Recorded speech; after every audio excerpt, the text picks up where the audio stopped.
94 నుంచి 2004 వరకు 2 సార్లు తెలుగుదేశం పార్టీ ఆనాడు అధికారంలో ఉన్నది. 2004 నుంచి 2014 వరకు ఆనాడు కాంగ్రెస్ పార్టీ 2 సార్లు అధికారంలో ఉన్నది. 2014 నుంచి 2023 వరకు టీఆర్ఎస్ 2 సార్లు అధికారంలో ఉన్నది.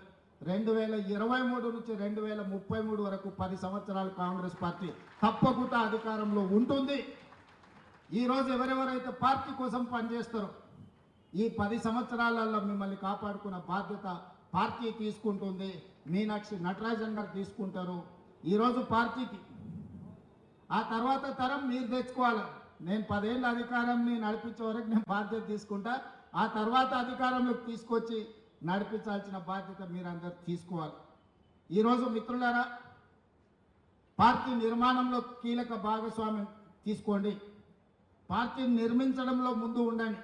ఇవాళ కాంగ్రెస్ పార్టీ జాతీయ స్థాయిలో సంక్షేమ పథకాలు కావచ్చు, ఆడబిడ్డలకు ఉచిత ప్రయాణం కావచ్చు, లేకపోతే ఆడబిడ్డలకు రుణమాఫన 0% వడ్డీ కావచ్చు. ఈరోజు నిరుద్యోగ యువకులకు సంబంధించి దేశంలోనే మొదటి సంవత్సరంలో 60,000 ప్రభుత్వ ఉద్యోగాలు ఇచ్చిన రాష్ట్రం ఏదైనా ఉంది అని అంటే అది తెలంగాణ రాష్ట్రం.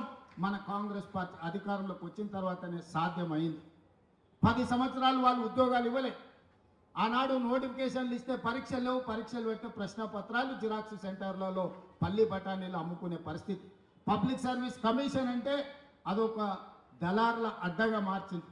కానీ మనం వచ్చిన తర్వాత వీటన్నిటిని ప్రక్షాళన చేసి 60,000 ప్రభుత్వ ఉద్యోగాలు ఇవ్వడం జరిగింది. అదేవిధంగా విద్యకు సంబంధించి టీచర్ల బదిలీలు 10 ఏళ్ళు చేయలే, 16 సంవత్సరాలు ప్రమోషన్లు ఇవ్వలే.